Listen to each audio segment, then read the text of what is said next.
Di tengah efisiensi anggaran, Gubernur Nusa Tenggara Barat dipastikan akan tetap kembangkan potensi wisata Lombok untuk menjadi next Bali. Bagaimana strateginya? Simak liputannya berikut ini.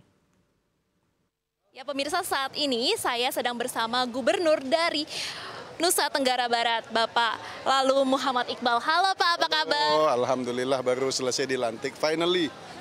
Selamat. Sampai juga ke situ dilantik gitu. Ini Bu Saya Dila, wakil gubernur, wakil iya. gubernurnya. Baik Bu, selamat Pak dan Bu atas pelantikannya. Terima kasih. Ini kan sebentar lagi katanya mau ke Magelang. Gimana kesiapan Bapak dan Ibu? Antusias gitu, antusias karena ini kesempatan yang bagus sekali buat ketemu dengan gubernur-gubernur lainnya.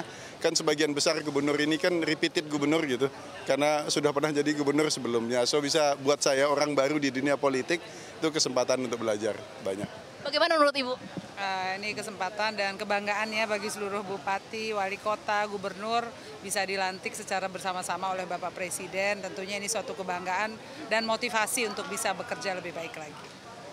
Setelah pelantikan pasti kita sering bertanya-tanya 100 hari pertama mau ngapain sih Pak? Boleh dari Bapak? Iya, banyak media juga yang nanya saya di NTB, Pak, 100 hari pertama mau ngapain? Enak aja, kita dapat mandatnya 5 tahun, ditanyanya 100 hari. Tunggu aja 5 tahun insya Allah, karena banyak hal-hal mendasar yang akan kita lakukan, jadi mungkin tidak bisa diukur. Kan itu semua step by step harus kita lakukan. Tapi yang jelas semakin mendasar perubahan yang kita butuhkan, semakin panjang waktu yang dibutuhkan untuk itu. Mungkin langkah prioritas, terutama kan kalau misalnya NTB kan kita kenal sama Lombok dan katanya akan jadi next destinasi wisata selain Bali. Nah ini kan lagi ada efisiensi anggaran, bagaimana Pak?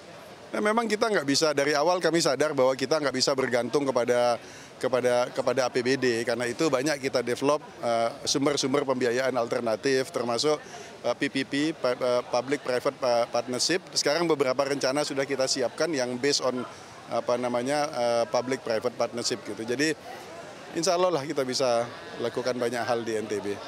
Terakhir Pak, soal Kalau prioritas yang akan kita lakukan, kalau mau lari kita harus punya birokrasi yang kuat. Jadi meritokrasi itu akan kita terapkan. Jadi reformasi birokrasi itu yang paling penting.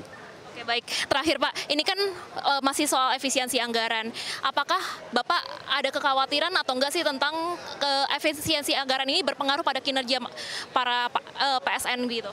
Semangat Bapak Presiden yang disampaikan kepada kami kader Gerindra adalah yang diefisiensikan itu adalah program-program memang tidak perlu. Memang program yang terkesan mungkin mengada-ada atau program itu tidak mendesak harus saat ini. Tetapi program-program prioritas yang mandatori, kesehatan, pendidikan justru semakin diprioritaskan, justru ditambahkan anggarannya.